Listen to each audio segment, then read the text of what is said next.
Hello दोस्तों, मेरा नाम श्वेता है। मेरे चैनल माय स्टोरीज़ वर्ल्ड में आपका स्वागत है। आज मैं आपको एक ऐसी सच्ची घटना बताने जा रही हूँ जिसे सुनकर आप यकीन नहीं कर पाएंगे। ये बात मेरे कॉलेज के दिनों की है। मैं और मेरे दो दोस्त एक एडवेंचरस ट्रिप का प्लान कर रहे थे। यह बात साल 2012 की है। मैंने अपने दोस्तों को बोला कि अगर लोकेशन हॉन्टेड हो तो ट्रिप का मज़ा दोगुना हो जाएगा। मेरे दोस्तों को ये बात पसंद आ गई। फिर हम तीनों लोकेशंस के बारे में रिसर्च करने लगे। काफ़ी देर बाद एक लोकेशन फाइनल की जिसका नाम था डाउ हिल फॉरेस्ट। ये जगह दार्जिलिंग से 30 किलोमीटर की दूरी पर स्थित है। काफ़ी रिसर्च के बाद हमने वहाँ जाने का फैसला कर लिया। ऐसा कहा जाता है कि डाउ हिल के जंगलों में बड़ी संख्या में लोगों ने आत्महत्याएं की थी। स्थानीय लोगों के अनुसार इस जंगल में इंसानी हड्डियों का दिखना किसी ज़माने में आम था।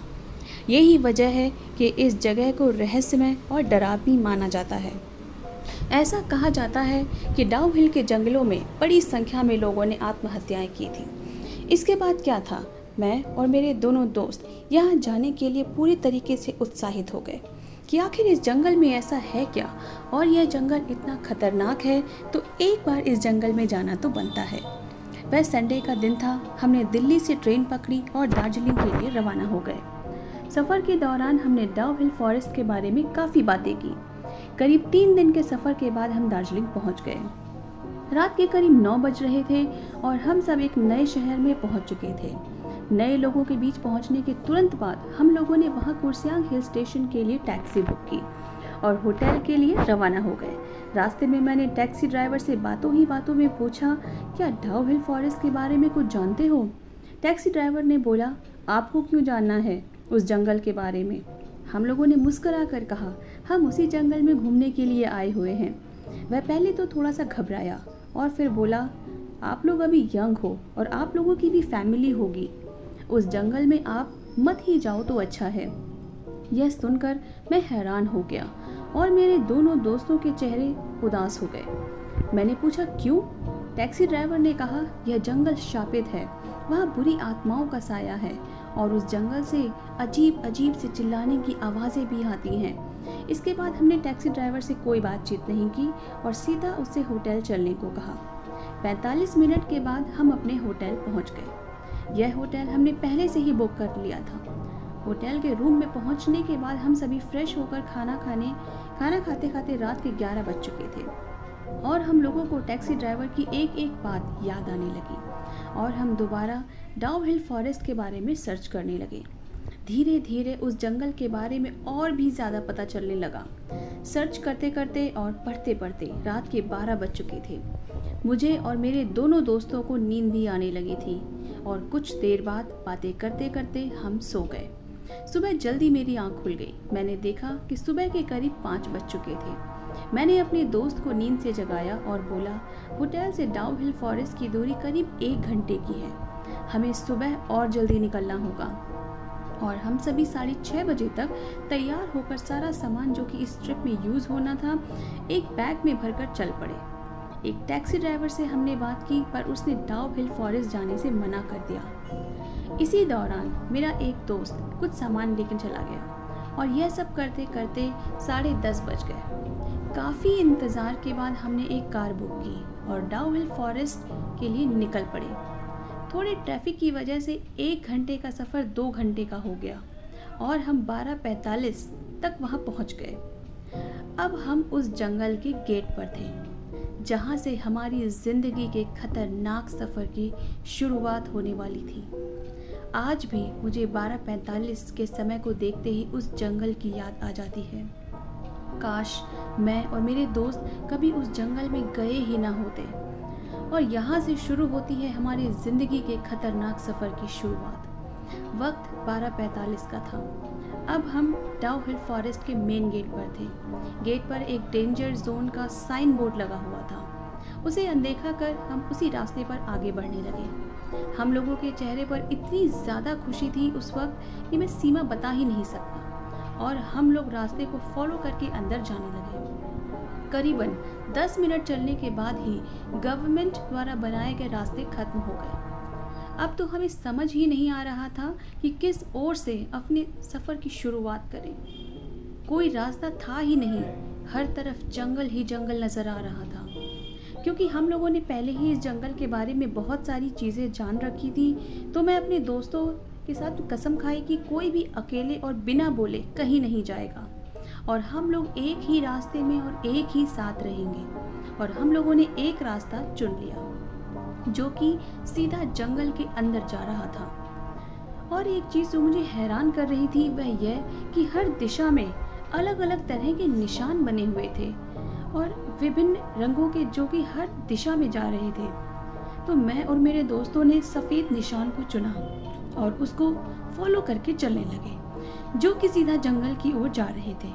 हम आपस में बात करते करते और निशान को फॉलो करते करते करीब 1.5 से 2 किलोमीटर तक चले गए। और यहाँ सूरज की रोशनी तो ना के बराबर आ रही थी और सफ़ेद निशान भी खत्म होने को थे। कुछ दूर और चलने के बाद हमारे आगे एक गहरी खाई थी। उससे यही उम्मीद लगाई गई कि हो सकता है जिसने ये निशान लगाए हों उसने कोई और रास्ता लिया होगा। अब तो ना हमारे पास कोई निशान था और ना ही कोई रास्ता, तो हम लोगों ने वहाँ से लेफ़्ट लेने का फ़ैसला किया और हम साथ साथ लेफ़्ट की ओर जाने लगे। हम लोगों के पास अपना कोई निशान नहीं था, तो हम लोगों ने छोटे छोटे पेड़ों की डालियों को तोड़कर निशानी बनाने लगे। हमें वापस लौटने में आसानी होगी। करीबन आधे घंटे चलने के बाद हम थोड़े थक चुके थे और बैठकर आराम करने लगे और पानी और कुछ खाना जो हम अपने साथ लेकर आए थे वह खाने लगे। अभी तक तो जंगल सामान्य लग रहा था। इतने में मेरे एक दोस्त के हाथों से भरा हुआ पानी का बोतल ज़मीन पर गिर गया, जिसकी वजह से बोतल और पानी गिरते गिरते हमसे कुछ दूरी पर चला गया। अभी तो हमने सफ़र की शुरुआत ही की थी कि हमने पीने का पानी बर्बाद कर दिया। अब हमारे पास पीने के लिए पानी भी नहीं था। पानी का बोतल उठाने के लिए मेरा एक दोस्त जैसे ही गया, अचानक मेरे दोस्त को कुछ दूरी पर एक कैंप नज़र आया और हम लोगों को आश्चर्य हुआ और साथ ही साथ खुशी इस बात की थी कि चलो हमारे अलावा कोई और भी तो इस रास्ते पर है। और हम लोग उस कैंप की ओर जाने लगे और हमें जहाँ तक उम्मीद लग रही थी, जिसने वह निशान लगाए और जिसके सहारे हम आधे रास्ते आए, वही उस कैंप में हो। जैसे ही हम उस कैंप में पहुँचे, कैंप के अंदर जाकर देखा तो कैंप के अंदर कोई नहीं था। आश्चर्य करने वाली बात यह थी कि सारा सामान कैंप के अंदर ही था, जैसे स्लीपिंग बैग, खाना बनाने का गैस, स्टोव, शूज़, क्लोथ्स और ट्रैवलिंग बैग, यहाँ तक कि मोबाइल चार्ज करने का पावर बैंक भी कैंप के अंदर ही था। मगर जिसकी खोज में हम आए थे, पानी, वह कहीं नहीं था। पहले तो हमें लगा हो सकता है कैंप लगाकर वह आसपास ही गया होगा पानी की तलाश में, तो हमने ज़ोर ज़ोर से चिल्लाना शुरू कर दिया, क्या यहाँ पर कोई है? पर कोई जवाब नहीं आया। मैं और मेरे दोनों दोस्त लगातार कुछ देर तक चिल्लाते रहे, मगर कोई जवाब नहीं आया और हम उसके लौटने का इंतज़ार करने लगे। इंतज़ार करते करते शाम होने लगी थी। अब हम लोगों को उसका इंतज़ार करना उचित नहीं लगा और हम लोग पानी की तलाश में जाने के बारे में सोचने लगे। लेकिन हर तरफ पेड़ ही पेड़ थे। इतना घना जंगल था कि हमें आगे कुछ दिख ही नहीं रहा था। दोपहर का वक्त था, सूरज सर के ऊपर था, फिर भी यहाँ अंधेरा अंधेरा लग रहा था। किस ओर जाएं समझ ही नहीं आ रहा था। तभी मेरे एक दोस्त ने झाड़ियों की ओर इशारा किया। वहाँ जाकर देखा तो जली हुई लकड़ी की राख दिखी। इसके आसपास की झाड़ियों को देखकर यह लग रहा था कि हो सकता है वह उसी दिशा में गया हो, और हम लोग भी उसी दिशा की ओर आगे बढ़ने लगे और साथ ही साथ लगातार आवाज़ लगाते रहे कि क्या यहाँ कोई है। चलते चलते करीब 3 किलोमीटर आगे चले गए, मगर अभी भी हमें कोई इंसान देखने को नहीं मिला। लगातार चलने और पानी की कमी से मेरे एक दोस्त की तबीयत और भी ज़्यादा बिगड़ने लगी, तो हम लोग वहीं रुककर आराम करने लगे। तभी हमें चट्टानों के पीछे से कुछ आवाज़ सुनाई दी। हम लोगों ने उस आवाज़ को नज़रअंदाज कर दिया, लेकिन वह आवाज़ लगातार आ रही थी और बंद होने का नाम ही नहीं ले रही थी। हम लोगों ने हिम्मत दिखाई और आवाज़ की ओर गए। जैसे ही चट्टान के आगे देखा, हम लोगों के चेहरे खुशी से खिल उठे। एक छोटा सा नदी का झरना पेड़ों के बीच से पत्थरों से टकराकर नीचे की ओर जा रहा था। लगातार चलने की वजह से हम लोग पसीने से भीग चुके थे। सबसे पहले तो हमने बोतल में पीने के लिए पानी को भरा। उसके बाद हम अपने चेहरे, हाथ और पैरों को धोने लगे। पानी से अपने चेहरों को धोने में हमें काफ़ी आनंद मिल रहा था। यह सब करते करते शाम के 5 बज चुके थे। अब हम लोगों ने निर्णय लिया कि आज के लिए यह ट्रिप काफ़ी है, अब हमें वापस लौटना चाहिए। हमारे हाथों में पानी की बोतलें थी और चेहरे पर थोड़ी सी खुशी, और जिस दिशा से हम आए थे उसी दिशा की ओर हम निकल पड़े। अब अंधेरा कुछ ज़्यादा ही हो गया था, आगे का रास्ता साफ देखना बहुत मुश्किल हो रहा था। तो हम लोगों ने अपनी मोबाइल की फ्लैश लाइट जला ली और उसी दिशा की ओर बढ़ने लगे जिस ओर से हम आए थे। दोस्तों, अगर अभी तक ये स्टोरी आपको पसंद आई है तो मेरे चैनल को लाइक, शेयर और सब्सक्राइब ज़रूर कीजिएगा।